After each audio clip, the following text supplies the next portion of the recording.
కోలేకపోయినాం. ఇక కాంగ్రెస్ వాళ్ళు ఏం చేసిండ్రు, సందెట్లో సడేమి అని చెప్పి డైలాగులు కొట్టిండ్రు, ఉదరగొట్టిండ్రు, ఉపన్యాసాలు ఇచ్చిండ్రు, అశోక్ నగర్ పోయినరు, ఆడ ప్రిపేర్ అవుతున్న పిల్లగాళ్ళని నెత్తి ఖరాబ్ చేసిండ్రు. చేసి ఏం చెప్పిండ్రు, 2 లక్షల ఉద్యోగాలు ఇస్తాం మొదటి సంవత్సరంలో. రాహుల్ గాంధీ చెప్పిండు, వాళ్ళు వీళ్ళు కాదు. ఇవాళ లీడర్ ఆఫ్ ఆపోజిషన్గా ఉన్న రాహుల్ గాంధీ ఆయనే చెప్పిండు, మొదటి సంవత్సరంలోనే 2 లక్షల ఉద్యోగ నియామకాలు చేస్తా అన్నాడు. మరి ఇవాళ జూలై 10, వాళ్ళు గద్దెనెక్కింది డిసెంబర్ 7.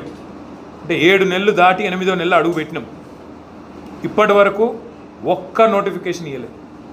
ఇచ్చిన 2 నోటిఫికేషన్ కూడా ఏంటి, మనం ఇచ్చిన వాటిని క్యాన్సిల్ చేసి మళ్ళీ తిరిగి పిలిచింది.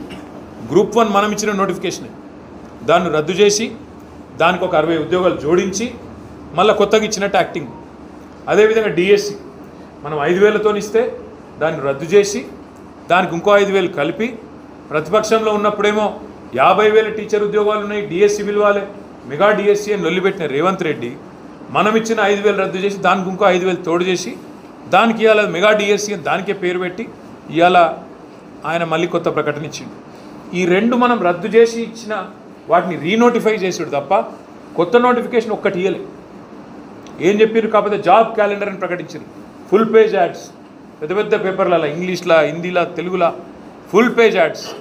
జనవరి 1 నాడు ఫలానా నోటిఫికేషన్, మార్చి 1 నాడు ఫలానా, ఏప్రిల్ 1 నాడు ఫలానా, జూన్ 2 నాడు ఫలానా అని చెప్పి ఇప్పటిదాకా 10 నోటిఫికేషన్లు ఏవైతే ఇస్తా అన్నారో 10 ఎత్తగొట్టిండు. 10, ఒకటి కాదు. మీరు చూసుకోండి కావాలంటే జాబ్. ఇప్పుడు ఈ పోరాటంలో కూడా ముందున్నారు, నా అభినందనలు. కానీ ఇంకా చాలా చేయాల్సింది ఉంది. ఇది కేవలం ఆరంభమే. ఇప్పుడు మనం ఈ ప్రభుత్వం అయితే ఏ ఒక్క హామీ కూడా నిలుపుకునే ఆలోచనలో లేదు, నిలుపుకునే శక్తి లేదు. ఇక రోజు ఒకటే దుకాణం. తెల్లారు లేస్తే కేసీఆర్ను తిట్టాలి, కేసీఆర్ను బద్నాం చేయాలి, కేసీఆర్ ఇట్లా, కేసీఆర్ అట్లా అని రోజు ఒక్క అటెన్షన్ డైవర్షన్ గేమ్ ఆడాలి. ఒకరోజు ట్యాపింగు, ఒకరోజు కాళేశ్వరము, ఒకరోజు ఇంకో రోజు ఇంకోటి డ్రామా నడిపించాలి. మొత్తానికి అసలు పని ఎదురా అంటే అది మాత్రమే ఏం లేదు. రైతు బంధు ఎప్పుడు ఇస్తావో చెప్పేది లేదు, మహాలక్ష్మి ఎప్పుడు చాలా అవుతుందో తెలియదు, 2 లక్షల ఉద్యోగాల సంగతి అంతకంటే తెలియదు.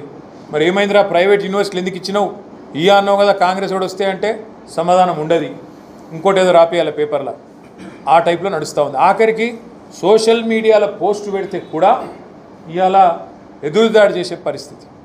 ఫోన్లు చేసి, పోలీసు వాళ్ళు ఫోన్లు చేసి బెదిరించి డిలీట్ చేపిస్తాను. కరెంటు వస్తలేదని చెప్పి ఇక్కడ ఎవరైనా నగర పౌరులు పెడితే హైదరాబాద్లో కానీ బయట కానీ వాళ్ళకు విద్యుత్ అధికారులు ఫోన్ చేస్తారు, తీయండి మీరు వెంటనే డిలీట్ చేయండి, మాకు పైకి వెళ్ళి ఒత్తిడి ఉంది, కరెంట్ రాకపోతే పోస్టులు పెడతారా అని చెప్పి వాళ్ళ మీద ఒత్తిడి. సో ఈ చిల్లర రాజకీయం ఏదైతే అధికారాన్ని అడ్డం పెట్టుకొని దబాయించి ప్రజలను నడిపిస్తా అనుకుంటున్నారో